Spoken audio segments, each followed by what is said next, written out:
To one of the other top stories, and this, of course, I beg your pardon, from yesterday, where Statistics South Africa, they actually gave confirmation that South Africa and the economy had contracted by 0.7% quarter on quarter, and this did very little to lighten the economic gloom that the country is currently experiencing. Now, in light with a trend seen in other emerging markets like Turkey and Argentina, the rand continues to struggle against the strong US dollar, and that is harming investment prospects.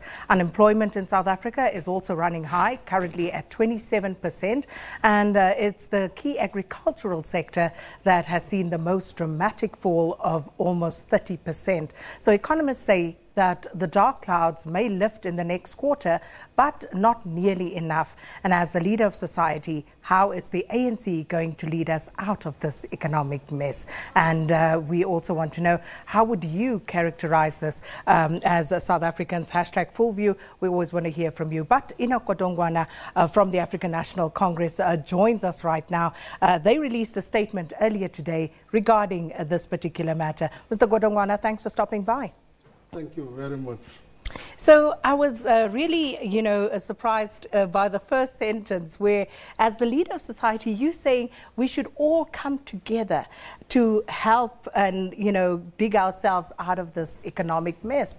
But you are the leader of society as the ANC. So why aren't you leading the way? We undertake to lead the way, but we're saying building an economy is a collective effort. All South Africans have got to work together in building this economy.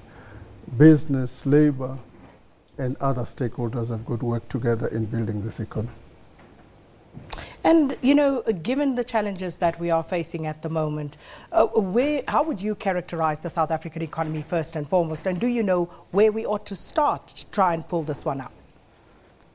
First and foremost, we have had, for a number of years now, slow growth. And that is a problem.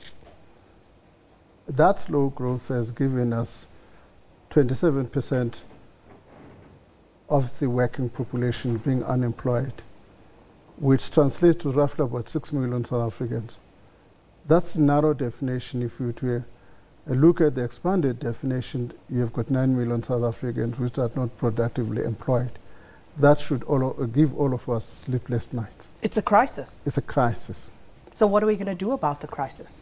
The key question, what we have said in July is that our government has got to take extraordinary measures in the form of a stimulus package in order to arrest this downward trend and inject more strength into the economy. Let's talk about that stimulus package. How much are we talking about? What, form will it take, and when are we likely to see this come into play? Look, we said this in our Lekgotla as the ANC, and the following week, government was going into Lekgotla as well. The good thing about that is that we, at the ANC level, set the policy parameters, and government has got to put out the nuts and bolts into that by giving more meat in the form of numbers. Our understanding is that a lot of work has been done in that regard, and in due course the appropriate announcement from government will be made. But any idea of how much this package will be? Let me say, even if I was aware, I would not be at liberty to make that announcement on behalf of government. And it's going to be an important figure because how much do we need at this point to actually get us moving? Look, any economist, like in your own household, it's difficult to quantify what your needs are. Not really. Not really. It's easy to quantify your needs.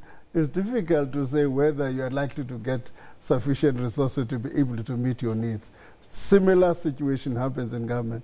We've got huge infrastructure backlog across the board, whether we're talking schools, whether we're talking roads, whether we're talking clinics.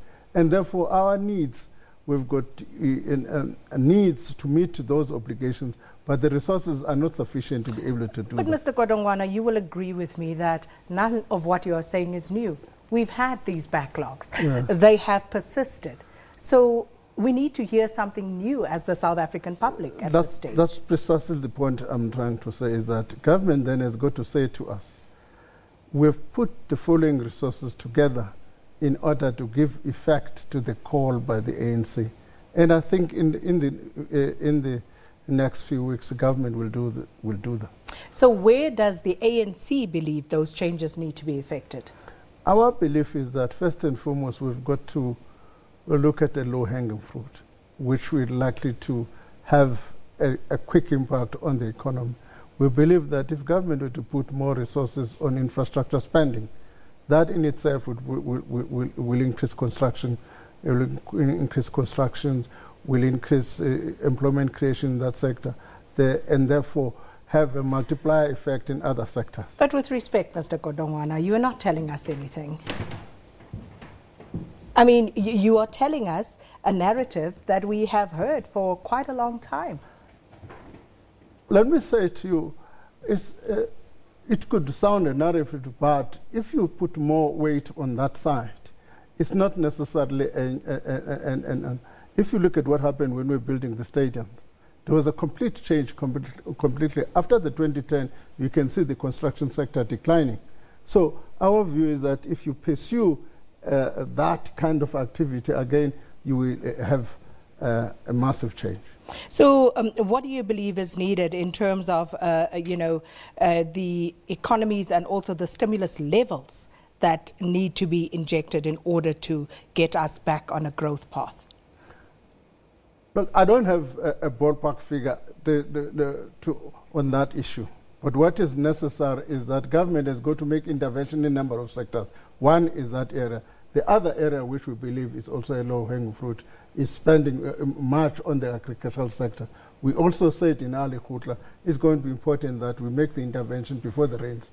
Speaking of the agricultural sector, SABC, they've come out and said they are still lending to commercial farms, but they are concerned about perhaps the consequences of a lack of clarity in terms of expropriation without compensation, because there needs to be clarity as to which farms, when, where, and all of that needs to be factored in. And unless that happens soon, there might arise another problem out of that. There's clarity in terms of what the ANC is saying in this regard. The ANC has said, we will do expropriation without compensation with due regard to a number of factors without affecting agricultural productivity, food security in other sectors. What that means, if you've got a farm which is productive now, we're not likely to affect that productivity. So there should be no worries about that. Secondly, we have said we will clarify that in the constitutional arrangements in terms of what kind of expropriation will take place, under which conditions we will expropriate without compensation. That is going to be clarified in the Constitution. Well, Mr. Godongwana, thank you so much for coming through this evening. The African National Congress releasing a statement earlier about the current economic trajectory of the country following the release of statistics yesterday by Stats SA. Well, we're going to take a